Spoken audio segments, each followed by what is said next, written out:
आज माँ भगवती के चरणों में कोटि कोटि प्रणाम है। माता रानी की कृपा इसी प्रकार से प्राप्त होती रहे। जब जब माँ भगवती और महादेव ने अपना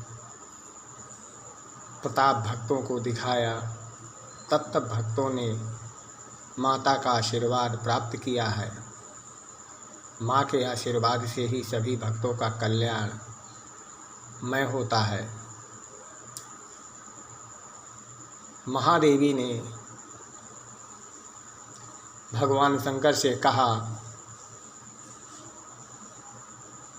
कि महादेव,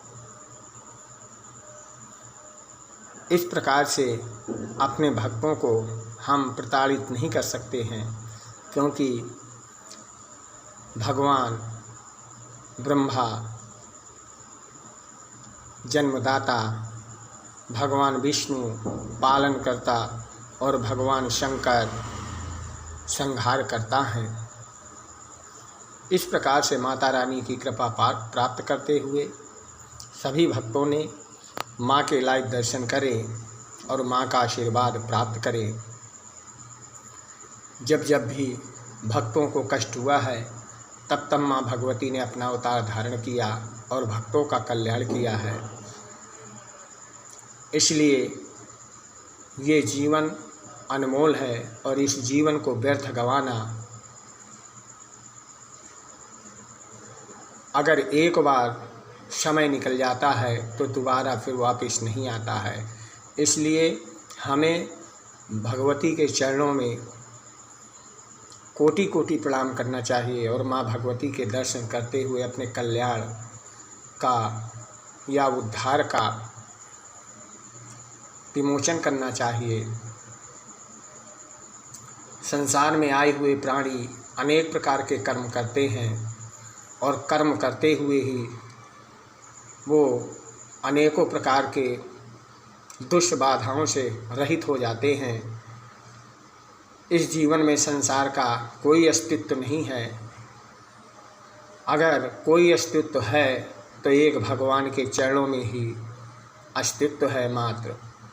इसलिए हमें भगवती की कृपा को प्राप्त करना चाहिए और माँ भगवती के दर्शन करते हुए उनके आशीर्वाद को प्राप्त करना चाहिए। माता की चरणों की धूलि से ही भक्त का उद्धार हो जाता है।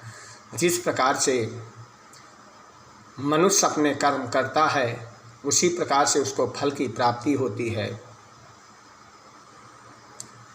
माता की कृपा जैसे जैसे प्राप्त होती है, उसी प्रकार से भक्त अपना कल्याण करता चला जाता है। संसार में आता है और चला जाता है, फिर भी वो अपने जीवन में कुछ भी नहीं कर पाता है।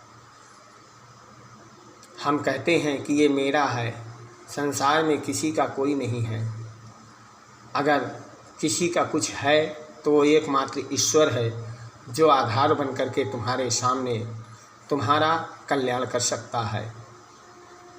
माता का आशीर्वाद प्राप्त करते रहें।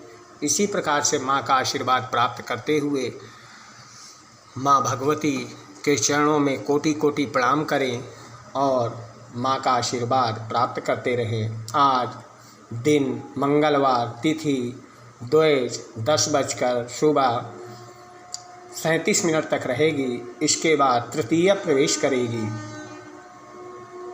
अब हम दुर्गा भागवत पाठ करेंगे, जिससे सभी भक्तों का कल्याण होगा और सभी भक्त लाइव दर्शन करेंगे।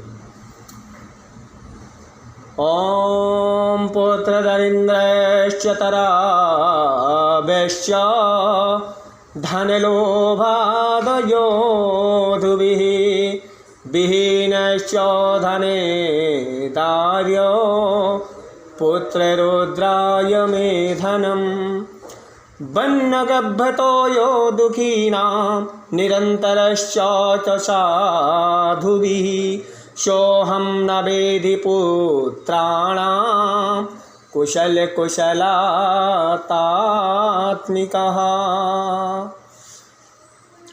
किं नात तेषां गृहे क्षेमं मक्षेमं किं नो संप्रताम्।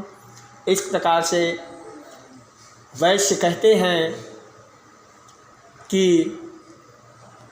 मेरे पुत्र कैसे हैं और वह क्या सदाचारी हैं अथवा दुराचारी हो गए हैं। इस प्रकार से मार्कंडेय जी से वैश्य पूछता है और वैश्य को मार्कंडेय जी कहते हैं कि तुम्हारे पुत्र माँ भगवती के अधीन होने के कारण उनका कल्याण हो जाएगा। बोल सच्चे दरबार की जय हो।